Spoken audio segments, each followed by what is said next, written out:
فاشلة والله فاشلة. اللي طابعته تشتغل على هاي الكاتريجات فهي فاشلة، لأنه هاي الكاتريجات ب45,000، يعني تقريبا ب38 دولار. زين، كلش غالية الكاتريجات، وتطبع لك يا بشقد، تطبع لك 40 نسخة أو أقل أو شوية أكثر وتخلص. تروح لازم تذبهن، لازم تذبهن عيني، تذبهن وتروح تشتري جدد. اكو بيهن يقول ايه انا اقدر احورها، التحوير مو دائما يضبط، على الاكثر يفشل التحوير. منزله فيديو شلون احورهن، قائمه التشغيل تلقوهن.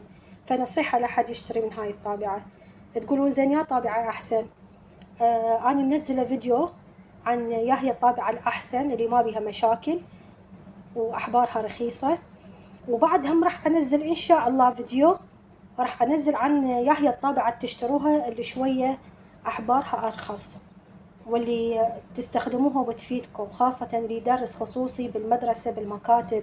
بس والله العظيم دا أحكي ضميري، أنا هاي الطابعة صار لها شقد يمي وشقد حاولت بيها، صح طبعها واضح، وصح تسحب من الانترنت، وصح تطبع وجه وقفة، بس والله العظيم الكادرج مالها يخليك تكره الطابعة، لأنه هاي يطبع عدد كلش قليل، وبعدين بس يخلص ما بي أي شارة تشيله تشمره، تروح لازم تشتري جديد ب45,000. يعني أنت لازم، إذا أنت تشتغل بالطابعة هواية، لازم كل أسبوع أنت تشتري لك ب45,000 أحبار. زين، هي الطابعة ب90,000 أو ب100,000، والحبر مالها ب45,000. يعني أنت بخلال شهر تشتري من ذني 3 4 كادريجات من ذني، يطلع سعرهن أغلى من الطابعة. فنصيحة لحد يشتريها.